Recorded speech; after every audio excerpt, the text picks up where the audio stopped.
Episode number 40, lads. Getting there. Right, so where are we? Phone started ringing this morning. It hasn't rang in 2 months. People looking for stuff, so I basically have to go to work. Kind of thankfully and begrudgingly, but look, such is life. My plan for today is to power wash a load of trays. Part of the process of what I do, I want to get ahead of myself and basically spend the day power washing. So what that means is I need to stick something into my earphones. And today it's going to be Matthew Walker. Matthew Walker is a sleep expert. That's as good a description of what he is and does as I can give you at the minute. Once I listen to him talking to Joe Rogan for a couple of hours for the second or third time, it'll be fresher in my head and I might be able to speak to you a little bit more about it. Why am I talking about Matthew Walker and what I'm going to listen to while I'm power washing trays, getting ready to go back to work? I am listening to him because of past guest and friend of the show, Pat O'Reilly. Where do I start? I'll start at the start. I got Patter into jiu-jitsu a couple of years ago. And like, not last year, 2 years ago, I'd say. Thereabouts, 18 months, give or take. Loved it, really enjoyed it, but there was issues with class times and availability and all the rest of it, and it basically ended up falling by the wayside.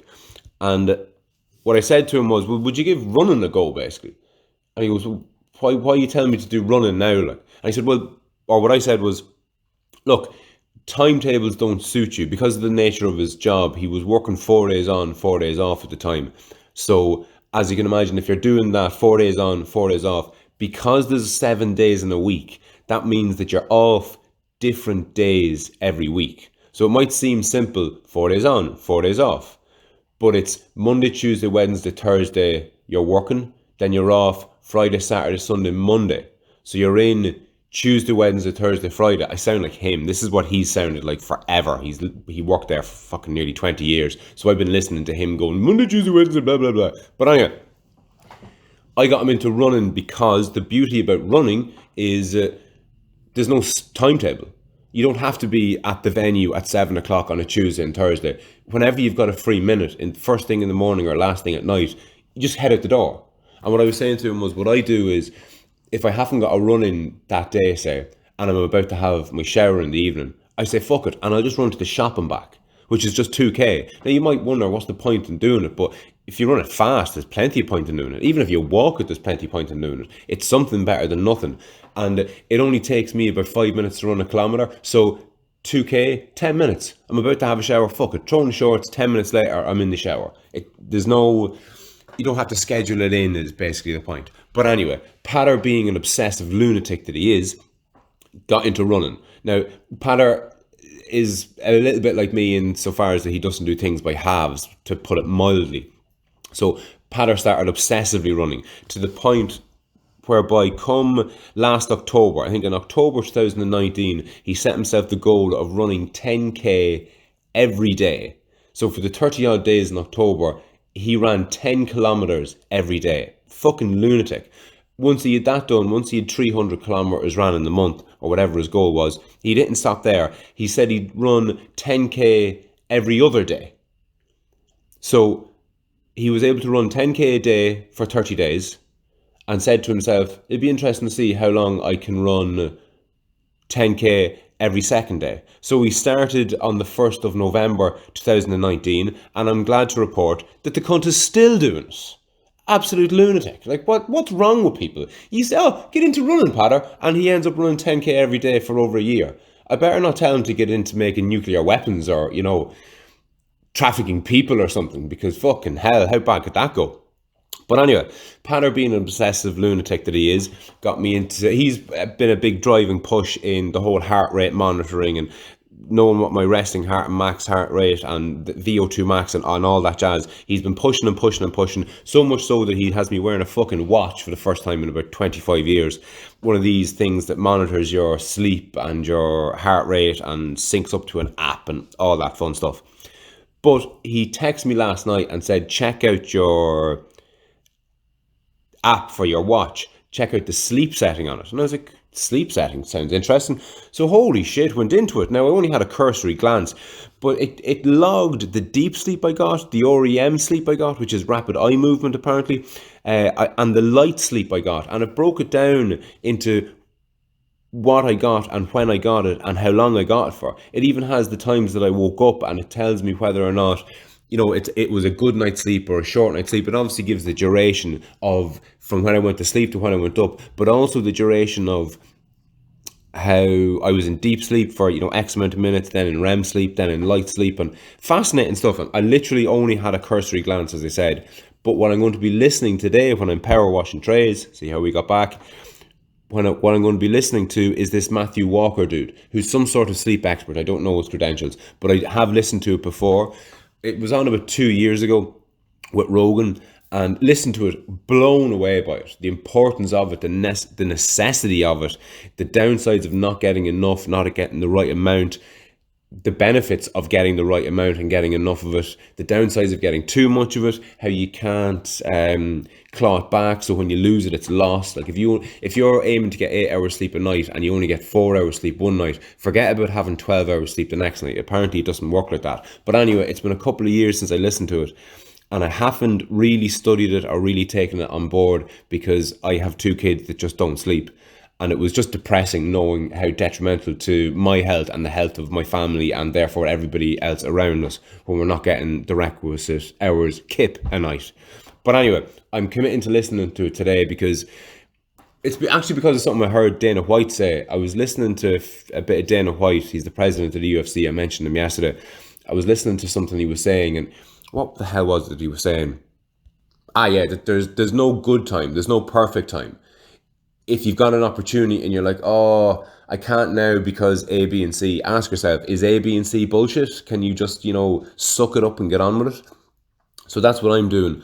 I'm going to listen to that and I'm going to learn about it and get into it and try and get my head around it, whether I'm getting it or not, because the time when I do get it will come eventually.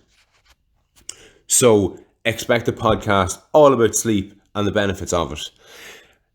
Now, yesterday I spoke about getting into shit, okay? And I was saying that I've kind of recently gotten into or have started to get into this whole, what was his name, Jake Paul, manufacturing fights with people and having them on main cards, like having them on big boxing cards, like Tyson's at the weekend. But bearing all that crack in mind, I'm going to give you an in, and it's going to be an in of a couple of things. Pick one. So the in is 2 guys, okay? One's called Eddie Hall, nicknamed the Beast, and another guy is called Hafthorn Bjornsson, and his nickname is the Mountain, okay? 2 tiny little guys, as you can imagine. Hafthorn Bjornsson, the Mountain, as he's known, you might know from Game of Thrones. Oh, I'm actually just going to Google what he's called in Game of Thrones because I've never watched it. And we're back. Gregor Clegane, I think I'm pronouncing that right. Gregor Clegane. And I actually think he might have been called the Mountain in Game of Thrones. I don't fucking know. I never watched it. Dragons and shit, not my style. But anyway, Hafthorn Bjornsson, and as the name might suggest, he's from Iceland. And he's a strong man. He's one of the world's strongest men. And so is Eddie Hall, okay? Eddie Hall's an English dude. The Beast, as he calls himself. Absolute lunatic of a man. Both lunatics of a man. Now, just to give you some stats, like they compete in the World's Strongest Men, which is a legit organisation, by the way. A lot of people seem to have it in their head that World's Strongest Man is just a bit of nonsense. It's not. It's absolutely fucking class. But just to give you the stats on these 2 dudes, okay? So Eddie Hall is 32 years of age. Hafthorn Bjornsson is 31, so his nears makes no difference. Eddie Hall is 6'2", okay? And he refers to himself as, he's the little guy. At 6'2", he's a short arse and world's strongest man. Hafthorn Bjornsson, on the other hand, is 6'7". Okay, now the weights, lads, the weight of these human beings. Okay, Eddie Hall is 25 stone and 11 pounds. Maybe you're not fluent in stones and pounds. Do you want it in kilos? How's 164 kilos? To put that into perspective, right? He's 164 kilos, right? I'm about 87 kilos, so I'm about half his weight, as near as makes no difference, okay? And I'm a big dude. I'm 5'11", and I'm a big dude, like. So he's literally double my size. As for the other lunatic, he's 30 stone and 5 pounds. That's 192 kilos, or 425 pounds.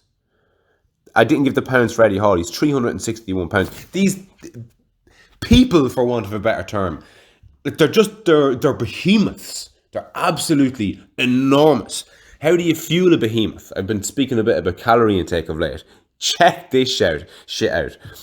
Eddie Hall, when he was training for World's Strongest Man, was eating, count them, 10,000 calories a day. So although he's double the size of a big dude, he's eating 4 times as much as a big dude.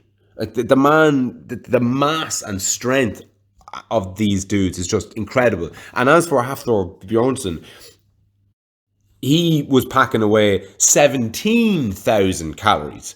Where he was shoving them, I don't know, but look, there you go. But anyway, why am I telling you about Eddie Hall and Hafthorn Bjornsson? Well, for a start, they've got a rivalry in World's Strongest Man. They're competitors, so they have that rivalry, but they've had a further rivalry. They've been bitching at each other back and forth for years.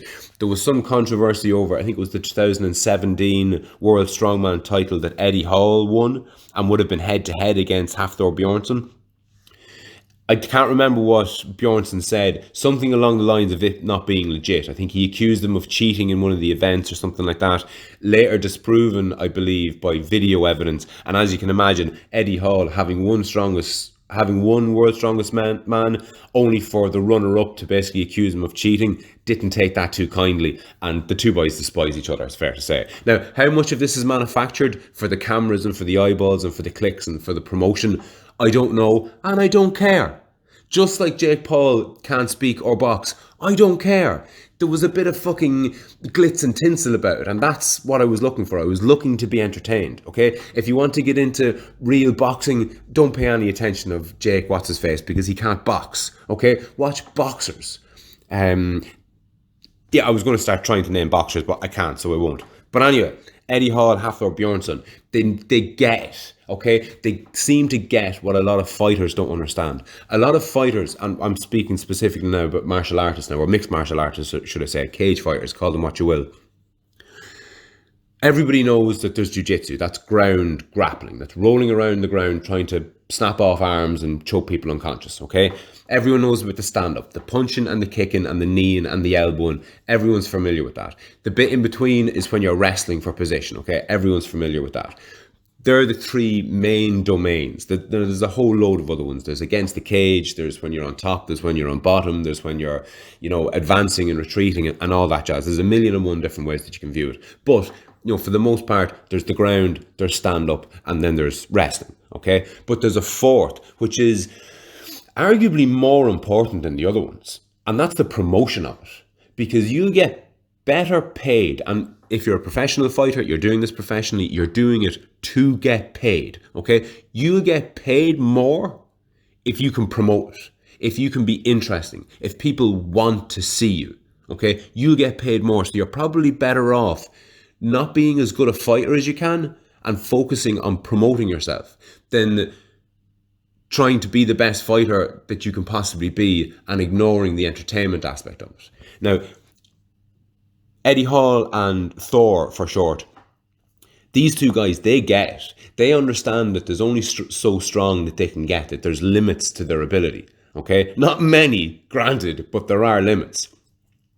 And what they've copped onto is that they'll earn more money from being professional weightlifters, essentially, by being entertaining. And a great way of being entertaining is to pick a fight with someone, basically. And that's what these 2 lunatics have done. So, hop, skip, and jump to September of 2021. These 2 men are set to meet in the boxing ring. I think it's going to be promoted as the heaviest boxing match of all time, ever. I, for one, will be absolutely fucking glued to it. And not only to it, but I'm going to be glued to these lads training between now and then. Because as you can imagine, at, 8 million stone or whatever the hell I said these guys weigh, they're too heavy to compete in a boxing match. They're heavy enough to, lift a car over their head, but they're not heavy enough to box. You need to be light on your feet, or relatively light on your feet. So these guys are going to have to go on a massive cut. They're going to get down to, they're probably going to reduce 1/3 of their body weights in order to be proper boxers come the time. And they'll still be 10 stone heavier than anyone who's ever boxed before, ever. So hopefully either you'll get into Eddie Hall. There's a great program about him on Netflix. If you search Eddie Hall Netflix or The Beast on Netflix, you'll get that. Don't know a whole pile about your man Hafthorn Bjornsson. I'll put a couple of links in the description to both those guys. Check them out. And I shall catch you tomorrow. I knew there was something I didn't say.